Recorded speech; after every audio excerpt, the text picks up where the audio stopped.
Doctor Zakir Naik صاحب جو ہے پاکستان دورے پر تشریف لا رہے ہیں۔ کراچی، لاہور اور اسلام آباد مختلف جگہوں کے اوپر ان کے ایونٹ رکھے گئے ہیں، ان کے پروگرام جو ہیں وہ ہوں گے، اور ڈاکٹر ذاکر نائک صاحب جو ہے مستقل یہاں پاکستان میں ٹھہرنے کے لیے نہیں آ رہے، چند دنوں کے لیے تشریف لے کر آ رہے ہیں اور وہ دورہ کریں گے، اور اس مختصر سے دورے کے بعد پھر ان کی وطن اپنے ملیشیا واپسی ہو جائے گی۔ ڈاکٹر ذاکر نائک صاحب کی خدمات کسی سے ڈھکی چھپی نہیں ہے، کتنے ان کے قرآنی جواب، ان کے اسلام پر اعتراض کے جوابات کو ہندو، سکھ، عیسائی، یہودی، کتنے غیر مسلم ایسے تھے سنی کلمہ پڑھ کر مسلمان ہو گئے۔ ان کی یہ خدمت کسی سے ڈھکی چھپی نہیں، ان کا جو تقابل ادیان پر مطالعہ ہے شاہدی دور حاضر میں کسی کا ہوگا۔ تو اللہ نے ڈاکٹر ذاکر نائک صاحب کو بڑی صفات سے نوازا ہے، بڑی صفات کے حامل انسان ہے۔ علماء دیوبند کا جو نظریہ ہے وہ یہ ہے، اور کہ ڈاکٹر ذاکر نائک صاحب جو تقابل ادیان پر بات کرتے ہیں آپ اس کو سنیں، جو آپ کو قرآن پر اعتراض کوئی کر رہا ہے اس کا جواب دے رہے ہیں آپ اس کو سنیں، لیکن جہاں اجماع کی بات آئے گی، جہاں اجماع کی بات آ جائے وہاں ہم ڈاکٹر ذاکر نائک صاحب کی بات کو نہیں لیں گے۔ قرآن کے بارے میں ڈاکٹر ذاکر نائک صاحب کی بات کو لیں گے، وہ اچھی سپیچ کرتے ہیں ان کی سنیں آپ، لیکن جہاں فقہی مسائل آ جائیں گے تو وہاں پر ڈاکٹر ذاکر نائک صاحب کی بات نہیں چلے گی، وہاں جمہور کی بات چلے گی۔ اس میں کوئی تشدد نہیں ہے، تعصب بھی نہیں رکھنا چاہیے کہ اب فقہی ان کا اختلاف ہے تو ہم نے ان کو سننا بھی نہیں، سے اختلاف کر سکتے ہیں۔ امام شافعی رحمۃ اللہ علیہ کا دیکھ لیں، امام ابو حنیفہ سے اختلاف، فلاں جو ہے امام صاحب ان کا فلاں امام سے اختلاف ہے، تو اختلاف آپس میں رکھ سکتے ہیں، ان کا اختلاف بھی آپس میں ہوگا، لیکن اختلاف کے باوجود وہ ایک دوسرے کے پیچھے نمازیں بھی پڑھتے تھے۔ آج تو اختلاف ہے تو نماز تو دور کی بات ہے، سلام نہیں کرتے، دیکھ لیں تو راستہ بدل جاتے ہیں۔ تو یہ والا اختلاف جو ہے اندر تعصب ہے، اندر نفرت ہے، سیرت سے دوری ہے۔ ہم ڈاکٹر ذاکر نائک صاحب کی فقہی اعتبار سے مسائل کو نہیں لیں گے۔ اس کی مثال ایسے ہے کہ ڈاکٹر ذاکر نائک صاحب کے پاس ایک فتویٰ آیا کہ حضرت عمر رضی اللہ تعالیٰ عنہ نے یہ فرمایا ہے اور اس پر فتویٰ دیا ہے، تو انہوں نے کہا کہ ہم قرآن اور حدیث کی بات کو لیں گے، حضرت عمر کی بات کو نہیں لیں گے، جبکہ اللہ کے نبی نے فرمایا کہ تم پر لازم ہے میری سنت اور میرے بعد میرے خلفائے راشدین کی سنت پر عمل کرنا ضروری۔ اچھے انسان ہیں، سادگی کوٹ کوٹ کر بھری ہوئی ہے۔ مفتی طارق مسعود صاحب ان سے چند ماہ قبل ملاقات ہوئی، اور ان مفتی طارق مسعود صاحب کی زبانی کیسی صفات کے حامل انسان ہے ڈاکٹر صاحب، آپ یہ سماعت فرمائیں۔ میں نے ان کو بالکل ایک سادہ سا انسان پایا، نارمل، کوئی پھوں پھاں نہیں ہے۔ ہم جب جا کے بیٹھے تو بار بار خود ہی چائے لا کے پیش کر رہے ہیں، خود ہی کھجور، کبھی کھجور آ رہی ہے، کبھی چھوارے آ رہے ہیں، کبھی مٹھائی آ رہی ہے، کھائیں کھائیں، اور 2-2.5 گھنٹے ہم ہی اٹھے ہیں، اکرام میں ڈاکٹر صاحب بیٹھے رہے ہیں، حالانکہ بہت مصروف آدمی ہیں۔ تو وائٹ کلر کا کرتا شلوار، وہ کہتے ہیں یہ جو میں پینٹ شرٹ پہنتا ہوں نا، یہ بین الاقوامی یہ لباس ہے، یہ ریکوائرمنٹ ہے۔ وہ شلوار قمیض میں غیر مسلموں کو بندہ سمجھ میں آتا ہی نہیں ہے، لیکن نارمل ان کا ڈریس ہے کرتا شلوار ماشاءاللہ آدھی پنڈلی تک، چائنا والی جالیوں والی ٹوپی پہنی ہوتی ہے، بالکل جیسے ایک سیدھے سادہ ایک مسلمان کا لباس ہوتا ہے، کوئی پھوپھا نہیں ہے۔ تو محنت ہے، کام کو ہدف بنایا ہوا ہے انہوں نے۔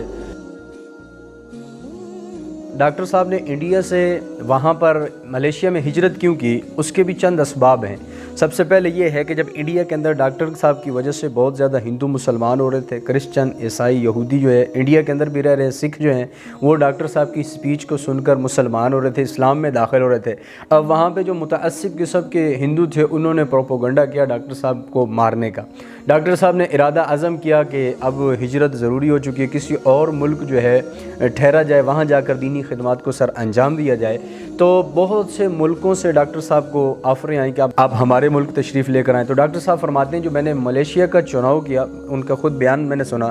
تو میں نے ملیشیا کا چناؤ جو کیا وہ 6 باتوں کی وجہ سے کیا تھا۔ سب سے پہلی بات تو یہ تھی کہ ملیشیا کے اندر جنگ و جدل نہیں ہے، جنگ و جدل سے دور ہے، جو قبائلی لڑائیاں ہیں یا آپس کی خانہ جنگی اس سے وہ دور ہے۔ دوسرا یہ تھا کہ وہاں مغربی قوتوں کا استعمار نہیں،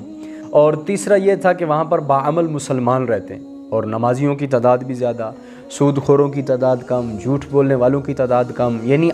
اکثریت مسلمانوں کی باعمل وہاں پر ملے گی۔ پھر چوتھا یہ تھا کہ سرکاری جو مذہب ہے وہاں پر، وہ سرکاری مذہب وہاں پر اسلام ہے۔ پانچواں یہ ہے کہ وہاں راجہ کی علمداری چلتی ہے، اور چھٹا یہ ہے کہ مسجدوں کے لیے گورنمنٹ کی طرف سے فنڈ جو ہے وہ منظور شدہ ہے کہ کتنا فنڈ مسجدوں کو دینا ہے۔ وہاں کی مسجدیں بھی بڑی خوبصورت اور بڑی چمکتی ٹھاٹ باٹ والی، اور وہاں پر پھر مسجدیں صرف خوبصورت نہیں، ان کے اندر خوبصورتی جو اصل اعمال والی ہے، نمازیوں سے بھی بھری ہوئی ہے۔ ڈاکٹر ذاکر نائک صاحب جو ہے امت کا ایک قیمتی سرمایہ ہے، ان کی اپنی خدمات ہیں دین کے بارے میں، ان کی وجہ سے ہزاروں سینکڑوں کی تعداد میں ہزاروں کی تعداد میں کلمہ پڑھ کر مسلمان ہوئے۔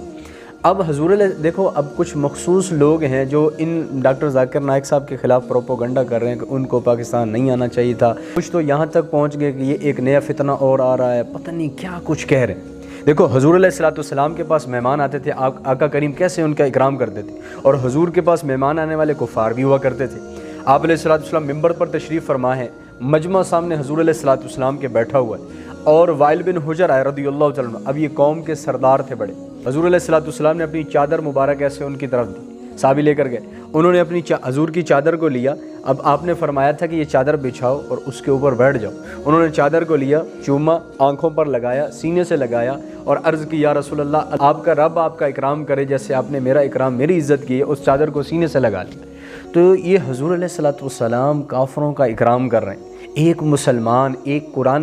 قرآن پر چلنے والا، قرآن کی دعوت دینے والا، رسول اللہ کی سنتوں کو عام کرنے والا، اس کے بارے میں آپ اتنا کچھ،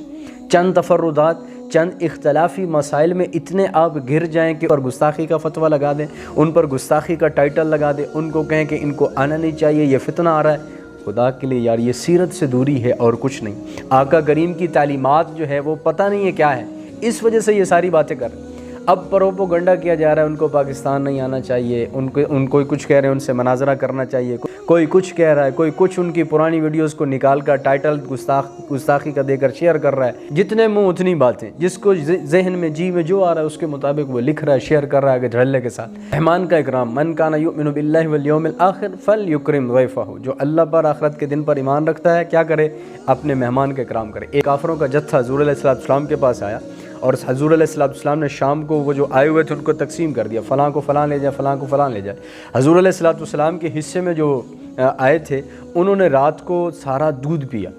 اب جب سارا دودھ پی لیا تو ان کو وہ پیٹ جاری ہو گیا، پیٹ جاری ہوا تو جو بستر تھا سارا خراب ہو گیا۔ اللہ کے نبی علیہ السلام نے اپنے ہاتھوں سے اس بستر کو دھویا، صاف کیا۔ وہ جو کافر تھا اب حضور کی یہ عادات دیکھ کر کلمہ پڑھ کے مسلمان ہو گیا۔ حضور تو مہمانوں کا ایسا اکرام کرتے ہیں، اور آپ پاکستان میں آنے والے مہمان کو کہہ رہے ہیں کہ یہ گستاخ ہے، یہ نیا فتنہ لے کر آ رہا ہے، یہ ہوگا وہ ہوگا۔ تو یہ سارے پروپوگنڈے کرنے والے وہ لوگ ہوتے ہیں جن کا یقین کرو سیرت مصطفیٰ سے دور دور تک کوئی تعلق نہیں ہوتا۔ تو آپ ان پروپوگنڈا کا کبھی بھی شکار نہ ہو، جو بات ہے علماء سے پوچھے، علماء سے رہنمائی لیں، ہر پہلو، ہر قدم، ہر شعبے کے اندر آپ علماء سے رہنمائی لے کر چلیں گے، انشاءاللہ آپ کا خاتمہ ایمان پر ہوگا۔